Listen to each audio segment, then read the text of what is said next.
আসসালামু আলাইকুম রহমতুল্লাহি ওবরকাতুহু। সম্মানিত দর্শক, বাংলাদেশের মার্কিন ডিপ স্টেটের যে কর্মকাণ্ড, এটি এখন রীতিমতো ওপেন সিক্রেট। শেখ হাসিনার পতন এবং জুলাই আগস্ট যে গণ আন্দোলন, এই সময়টিতে রাজপথে যা কিছু ঘটেছে,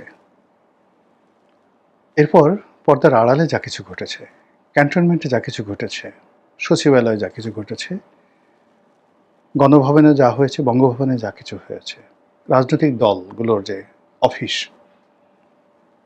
সেই অফিসে যা কিছু হয়েছে, তারপর লন্ডন মানে তারেক রহমান সাহেবের অফিস, পাকিস্তান, ইসলামাবাদ, দিল্লি, ওয়াশিংটন, সব মিলিয়ে একটা তোলপাড় হয়েছে।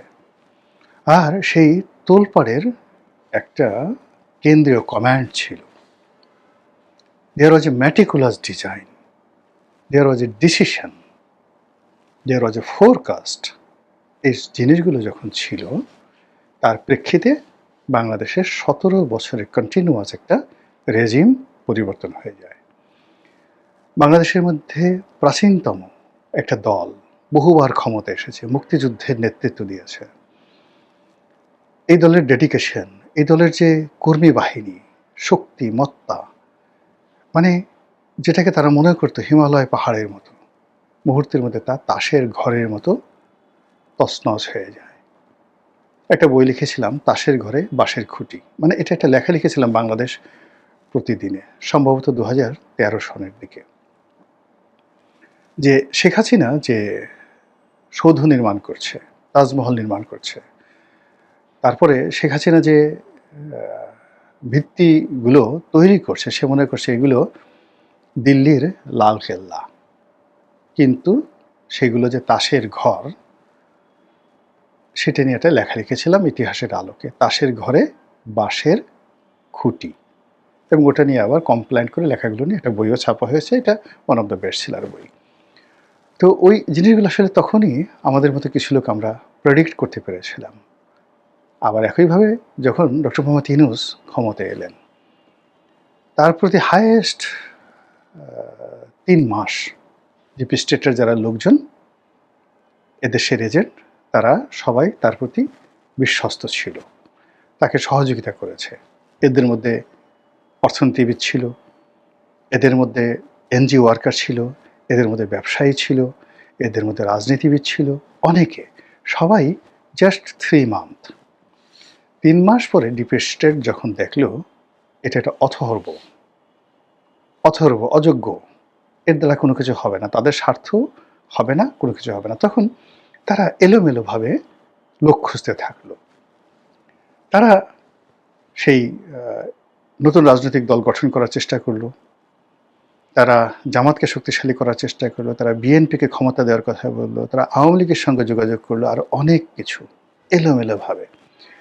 ফলে ডক্টর মোহাম্মদ ইউনূস আসলেন ক্ষমতায় আগস্ট মাসের 8 তারিখে 2024। সেপ্টেম্বর, অক্টোবর, নভেম্বর পর্যন্ত তার এটা ছিল হানিমুন পিরিয়ড, 90 ডেজ। হিসাব করে দেখেন আপনারা, ডিসেম্বর থেকে ডিসেম্বর, জানুয়ারি, ফেব্রুয়ারি, মার্চ, এপ্রিল, মে, জুন, এই জুন পর্যন্ত, অর্থাৎ বাজেট দেওয়া পর্যন্ত, মানে এখানে সবাই হাত লিয়েছে যার যার মতো করে। ডক্টর মোহাম্মদ ইউনূস চেয়েছেন তিনি আরও 50 বছর থাকবেন, আর ডিপ স্টেট চেয়েছে বিকল্প কী করা যায়, কিন্তু কোনো সিদ্ধান্ত নিতে পারেনি। এর মধ্যে আন্দোলন হচ্ছে, মাঠ গরম হচ্ছে, রাজনৈতিক দলগুলো যার যার মতো টানাফেরা করছে, সব কিছু করছে। ঠিক ওই সময়টাতে ডিপ স্টেটের যারা লোকজন, তারা নতুন খেলোয়াড় পাঠালো। কেউ আসলে আমেরিকা থেকে, কেউ দেশ থেকে, এবং তারা বিভিন্ন সেক্টরে তারা সরকারের কাছাকাছি থেকে তারা সময় ক্ষেপণ করতে চাইল। সময় ক্ষেপণ মিনস তারা তাদের যে কর্মকাণ্ডগুলো, সেই কর্মকাণ্ড, বার্মা অ্যাক্ট, তাদের সেই কর্মকাণ্ড, রোহিঙ্গাদেরকে ব্যবহার করে সেখানে এই কর্মকাণ্ড করা, এরপরে বাংলাদেশের এই ভূখণ্ডকে ব্যবহার করা, সেন্ট মার্টিন করা, সব মিলিয়ে ঝিলিয়ে দেখা গেল 2025 সনের তারা সেই আরও 3 মাস সময় নিল, অর্থাৎ আগস্ট, সেপ্টেম্বর, অক্টোবর। অক্টোবরে এসে তারা সিদ্ধান্ত নিল যে এই বুড়া মিয়াকে দিয়ে আর হবে না। তখন তারা যে কাজটি করল, সেই কাজটি এই ক্ষমতা রাজনৈতিক দলের হাতে দিতে চাইল। তারা যে মিলিটারি হাতে ক্ষমতা দেওয়ার চেষ্টা করেছিল বা সেনাবাহিনীকে দেওয়ার কথা চেষ্টা করেছিল, এটা যে উড়িয়ে দেবেন তা না। কেন ওই ধরনের কথাবার্তা শোনা যাচ্ছিল যে কোনো সময় মিলিটারি ক্ষমতা নিয়ে নিতে পারে। কিন্তু শেষমেশ রাজনৈতিক যে দলগুলো তাদের হাতে তারা ক্ষমতা দিল। কিন্তু ক্ষমতা যারা দিয়েছে এটা অনেকটা সেই ব্রিটিশরা যেভাবে ভারত এবং পাকিস্তানে বিভক্তি তৈরি করেছে, যেভাবে পূর্ব পাকিস্তান, পশ্চিম পাকিস্তান, ভারত, কাশ্মীর, সিকিম, এই সমস্যাগুলো, হায়দ্রাবাদ, এই সমস্যাগুলো ভারতবর্ষের মধ্যে ইংরেজরা তৈরি করে তারপরে তারা চলে গেছে।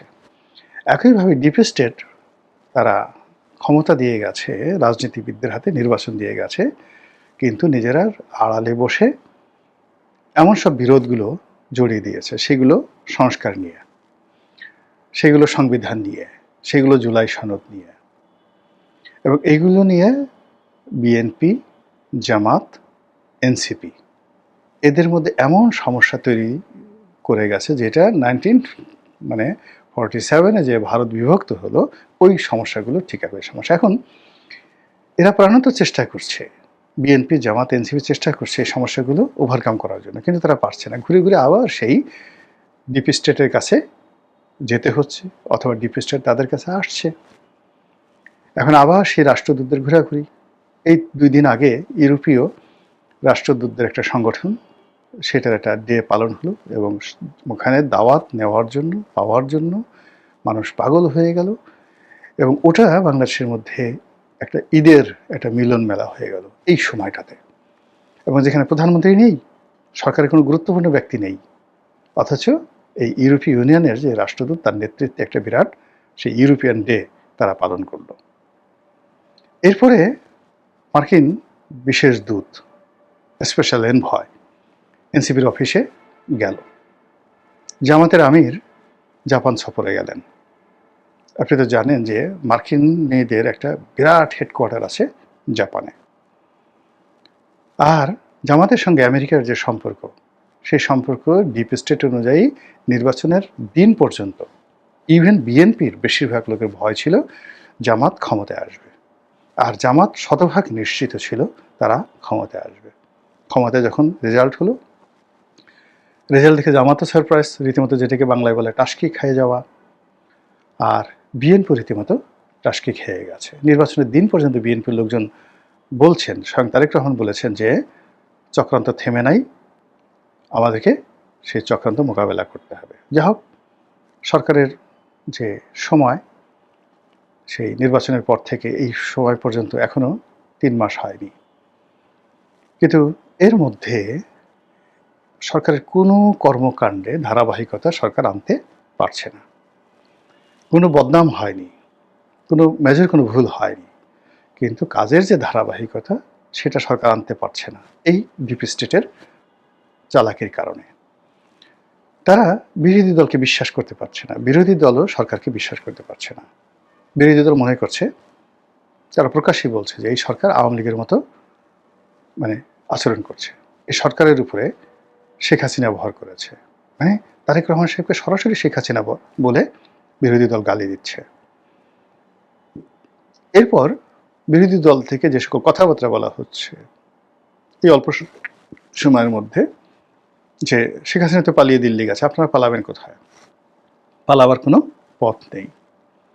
বিরোধী দল থেকে বলা হচ্ছে যে আমাদেরকে আবার রাজপথে নামতে হবে, রাজপথেই সবকিছুর সমাধান করতে হবে। সরকার রাগ হওয়ার চেষ্টা করছে, পরিস্থিতি সামাল দেওয়ার চেষ্টা করছে, সরকারের কর্মকাণ্ড করার চেষ্টা করছে, কিন্তু ওখানেও সরকার যে স্বস্তি লাভ করবে, ভালো কিছু করবে, এটা হচ্ছে না। একবার রোনাল্ড রিগান, সেই আমাদের দেশে যেভাবে ডিপ স্টেট আছে, মার্কিন নীতির ডিপ স্টেট, ওখানেও সেই আমেরিকান যে এলিট তাদের একটা ডিপ স্টেট আছে। বেসিক্যালি রোনাল্ড রিগান যখন প্রেসিডেন্ট হলেন, তখন মার্কিন অয়েল কোম্পানিগুলো সেখানকার হোয়াইট হাউস থেকে শুরু করে ডিপার্টমেন্ট অফ জাস্টিস, এদের মিনিস্ট্রি অফ যেটা পেন্টাগন সব কিছু তারা নিয়ন্ত্রণ করত, ওদের বাইরে যেতে পারতো না। এখন ওই তেল কোম্পানির জায়গাগুলো খানিকটা এখন অর্ধেক অর্ধেক তেল কোম্পানির সেই ক্ষমতা আছে, তার সঙ্গে সঙ্গে এখন যে প্রযুক্তির যে জায়ান্ট কোম্পানিগুলো, গুগল আছে, মেটা আছে, ইলন মাস্ক আছে, তো তারা এই জায়গাগুলো দখল করছে। এবং এখানে এই যে ডোনাল্ড ট্রাম্পের উপর যে আক্রমণ করা হলো, গুলি করা হলো, নির্বাচনের সময় একবার করা হলো এবং কয়েকদিন আগে যে গুলি করা হলো, এসছে মেসেজ এটা আমেরিকাতে হয়। জন এফ কেনেডিকে মেরে ফেললো, আব্রাহাম লিঙ্কনকে মেরে ফেললো, একেবারে 100 বছরের ব্যবধানে, সেম ডেটে, সেম মাসে। ওটা ওদের ডিপ স্টেটের যে পলিসি। তো রোনাল্ড রিগান সে কী করলো, সেই তেল কোম্পানিদের বিরুদ্ধে তাদের যেটা সিন্ডিকেট, সেই সিন্ডিকেটের বাইরে সে বেরোতে চাইল, সে যুদ্ধবাজ হতে চাইল না, ঘাটাঘাট করে তাকে বিরুদ্ধে তাকে গুলি করে দিল, মারল না। এবং ওই যে তাকে গুলি করলো, গুলি করার পর সে যে স্টপ হয়ে গেল, স্টপ হয়ে ওদের কথা মতো সেই লিবিয়াতে সে আক্রমণ চালালো, বেনগাজিতে আক্রমণ চালিয়ে সেই ইরাকে মেরে ফেললো, যাকে বলা হয় প্রাসাদে আক্রমণ চালিয়ে লিবিয়ার যে গাদ্দাফির যে পালিত কন্যা তাকে মেরে ফেললো। ওরকম জর্জ ডব্লিউ বুশ, বড় বুশ এবং ছোট বুশ তারা কিন্তু মানে এই যে যুদ্ধবাজ বলা হয়, কিন্তু they had nothing to do. ওই মার্কিন ডিপ স্টেটের বাইরে তাদের কিচ্ছু করার ছিল না, যেভাবে এখন ডোনাল্ড ট্রাম্পও আসলে ইচ্ছা করলে অনেক কিছু করতে পারছেন না বা পারবেন না। তো ওই যে ধারাবাহিকতা, ওদের দুটো অংশ, একটা দেশের মধ্যে একটা অংশ, আমাদের বাংলাদেশের বা অন্যান্য দেশে ওদের একটা অংশ। ওই পলিসি 50 বছর, 60 বছর, 70 বছর পরেও কিন্তু ওরা ওই পলিসি, ওদের যে ইরান পলিসি, যেটি 1930 সনে গৃহীত হয়েছিল, ওটা এখনো বলবৎ। তারা 1946-এ যে মধ্যপ্রাচ্যে যে তাদের যে মাস্টার প্ল্যান ছিল, ব্লু প্রিন্ট ছিল ইসরায়েলকে কেন্দ্র করে, ওটা এখনো পর্যন্ত বলবৎ। 1953 সালে তাদের যে বার্মা অ্যাক্ট, সেই বার্মা অ্যাক্ট এখনো বলবৎ। তো কাজেই এই যে তাদের যে ধারাবাহিকতা, সেই ধারাবাহিকতা অনুযায়ী শেখ হাসিনা চলে গেছে, ইউনূস চলে গেছেন, তারেক রহমান সাহেব আসছেন, মার্কিন ডিপ স্টেট শেষ, আর কোনোদিন আসবে না, এই কথা যারা চিন্তা করছেন তারা বোকার স্বর্গে বসবাস করছেন।